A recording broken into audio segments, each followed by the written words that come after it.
मैं आरोच और स्वर्गदूत टिकाऊ रंगों की रहस्य, भविष्य सूचक सोनेट्स कला की शरण के बारे में सोच रहा हूँ। और यही एकमात्र अमरता है जिसे तुम और मैं साझा कर सकते हैं। मेरी ललिता। व्लादिमीर नाबोकोव द्वारा ललिता निसंदेह कभी लिखी गई सबसे कंट्रोवर्शियल नॉवेल्स में से एक है। ललिता का इतिहास सेंसरशिप की लड़ाई और अश्लीलता की बहस के दोनों पक्षों पर जोशीले तर्कों में उलझा हुआ है। ललिता लेखक व्लादिमीर नाबाकोव का 1955 में पेरिस में प्रकाशित एक विवादास्पद उपन्यास है। इसमें पहली बार परिवार के भीतर होने वाले यौन संपर्क को विषय बनाया गया था, जिसे समाज अनैतिक मानता है। इस उपन्यास में फिल्म भी बन चुकी है। 2011 में आया लेटेस्ट एडिशन पेंगुइन यूके ने पब्लिश किया, जो अंग्रेजी में है, जिसमें 368 पेज हैं। नॉवेल अमेज़न पर भी उपलब्ध है, तो करेंगे इस किताब पर चर्चा। लेकिन उससे पहले यदि अभी तक आपने हमारा चैनल सब्सक्राइब नहीं किया है तो करें। Well, I am Oshi and you watching book बास।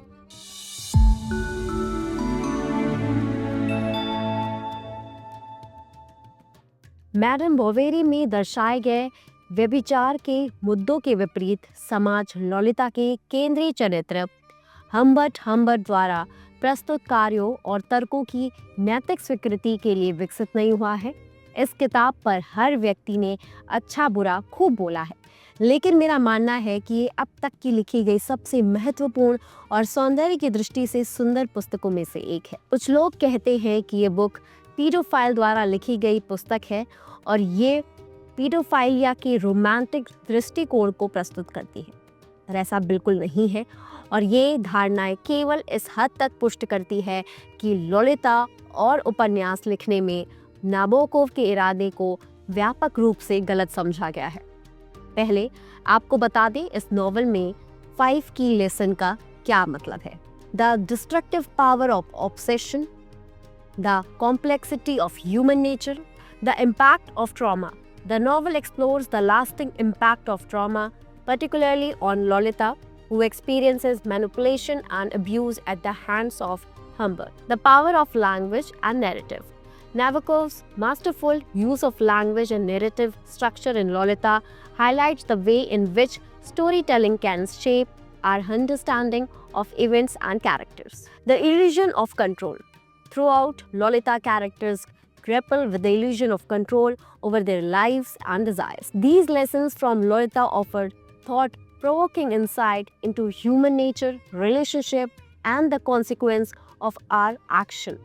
The novel is a complex and controversial work that continues to spark discussion and interpretation. Lalita की कहानी मध्यम आयु वर्ग के यूरोपी हम्बर्ट द्वारा प्रथम पुरुष में सुनाई गई है। शुरू से ही यह स्पष्ट कर दिया गया है कि अंतिम स्वीकारोक्ति का रूप होता है हम्बर्ट द्वारा अपने पाठकों को घटनाओं का संबंध, जबकि उस पर हत्या का आरोप है। हम्बर्ट खुद को एक निम्फोलेट के रूप में पहचानता है, एक ऐसा व्यक्ति जो लड़कियों के लिए एक सर्वव्यापी इच्छा रखता है, जिसे वह निम्फेट नामित करता है। हम्बर्ट के अनुसार ये लड़कियां आमतौर पर 9 से 14 वर्ष की आयु के बीच होती हैं और कुछ रहस्यमय विशेषताओं, फीकी कृपा, मायावी, चालाक, आत्मा को झंझोड़ने वाला कपटी आकर्षण रखती है, जो निम्फेट को उसके एक ऐसे समकालीनों से अलग करती है। अमेरिका जाने पर हम्बर्ट चार्लोट हेज के साथ रहने लगता है। उसकी 12 वर्षीय बेटी डोलोरेस से तुरंत प्यार करने लगता है।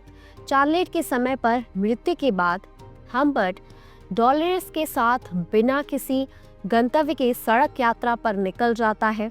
उसके पिता के रूप में प्रस्तुत होकर वह लड़की को यौन संबंध बनाने के लिए मजबूर करता है। ललिता के साथ घर बसाने के प्रयासों के बावजूद हम्बर्ट का अपमानजनक प्यार और बढ़ती मनोरोगता इस जोड़ी को टकराव के खतरनाक चक्र में ढकेल देती है, जबकि पाठक पहले से ही अंतिम परिणाम जानता है। ये विनाशकारी जुनून के अप्रत्याशकारी परिणाम है जो कि केंद्रीय प्रश्न बन जाते हैं। नाबोकोव ने जोर देकर कहा कि साहित्य का एकमात्र उद्देश्य पाठक को सौंदर्यपूर्ण आनंद प्रदान करना होता है। ललिता के साथ वह इस लक्ष्य को सबसे बड़ी संभव चुनौती के संदर्भ में निष्पादित करता है। एक स्वघोषित पीडोफाइल के कबूलनामे के माध्यम से बताई गई कहानी। महान साहित्यिक आलोचक यूनियल ट्रिलिंग ने इस उपन्यास को हमारे समय की सबसे बड़ी प्रेम कहानी के रूप में पहचाना और कई मायनों में ये है भी।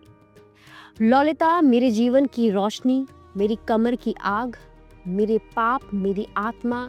ललिता जीभ की नोक 3 कदम नीचे तालू से होकर दांतों पर टेप करती है। ललिता वह सुबह में लो, शादी लो थी। एक मोजे में 4 फुट 10 इंच की खड़ी थी। वह स्लैक्स में लोला थी। वह स्कूल में डॉली थी। वो बिंदीदार रेखा पर डोलेरेस थी, लेकिन मेरी बाहों में वो हमेशा ललिता थी।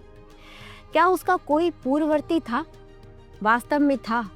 वास्तव में अगर मैंने एक गर्मियों में एक निश्चित प्रारंभिक लड़की से प्यार नहीं किया होता तो शायद कोई ललिता ही नहीं होती। समुद्र के किनारे एक रियासत में, ओह कब? ललिता के जन्म से लगभग उतने ही साल पहले जितने उस गर्मियों में मेरी उम्र थी। आप हमेशा एक फैंसी गद्य शैली के लिए एक हत्यारे पर भरोसा कर सकते हैं। जूरी की देवियां और सज्जनों प्रदर्शन संख्या एक वह है जिससे शराफ गलत सूचना प्राप्त सरल कुलीन पंख वाले शराफ ईर्ष्या करते थे। कांटों की इस उलझन को देखिए। इस पुस्तक के आरंभिक अंश में आप ललिता की कामुकता को समझना शुरू कर सकते हैं। शब्दों का उपयोग इस तरह से किया गया है, ये पढ़ने के साथ साथ भावनाओं से भी जुड़ा हुआ है। कथा की परिकथा प्रकृति के साथ एक केंद्रीय चिंता है कि यह, जैसा कि ट्रेलिंग ने कहा, एक प्रेम कहानी के रूप में लिखी गई। कई पाठकों के लिए ये उनकी केंद्रीय समस्या है। वे उस तरीके को अस्वीकार करते हैं जिससे ललिता सतही रूप से हम्बर्ट की विकृतियों को रोमांटिक और तुच्छ बनाती है। नाबोकोव ने एक बार कहा था कि वो कल्पना की भूमिका को लेखक और दुनिया के बीच टकराव के रूप में देखते हैं। ललिता को पढ़ना निसंदेह एक आत्मचेतन रूप से असहज अनुभव है, लेकिन यह असुविधाजनक है क्योंकि नाबोकोव अपने उद्देश्य में सफल हो जाते हैं। एक प्रेम कथा के रोमांस को सक्रिय करके हमें लेखक और दुनिया के बीच टकराव से परिचित कराते हैं। इसकी विषय वस्तु निसंदेह परेशान करने वाली है, लेकिन इस आधार पर ललिता को छोड़ना या खारिज करना एक उत्कृष्ट कृति को खोना है। पढ़ने के लिए हमसे सहानुभूति की आवश्यकता होती है। यह दुनिया को दूसरे की आंखों से देखने के बारे में है और साहित्य की महान कृतियाँ पाठक को अप्राकृतिक या असुविधाजनक चीज़ों के साथ सहानुभूति रखने के लिए मजबूर करके इसे अपनी केंद्रीय चुनौती के रूप में लगातार आमंत्रित करती है। ललिता से प्यार करना फिडोफिलिया को माफ़ करना नहीं, बल्कि यह हमारे जीवन और पूरी दुनिया में साहित्य की भूमिका को समझना है। ये वास्तव में अब तक लिखी गई सबसे महान कृतियों में से एक है। ये एक प्रेम कहानी और एक कांड है। ये मासूमियत और अपराध की धुंधली तस्वीर पेश करती है और ये कविता को मनोरोग के साथ मिलाती है। ये साहित्य का सबसे प्रभावशाली उल्लेखनीय रूप है जिसे पढ़ा जाना चाहिए, उस पर विचार करना चाहिए और याद किया जाना चाहिए। उम्मीद करती हूँ आपको हमारा ये वीडियो अच्छा लगा होगा। ऐसी ही वीडियो को देखने के लिए हमारे चैनल को अभी सब्सक्राइब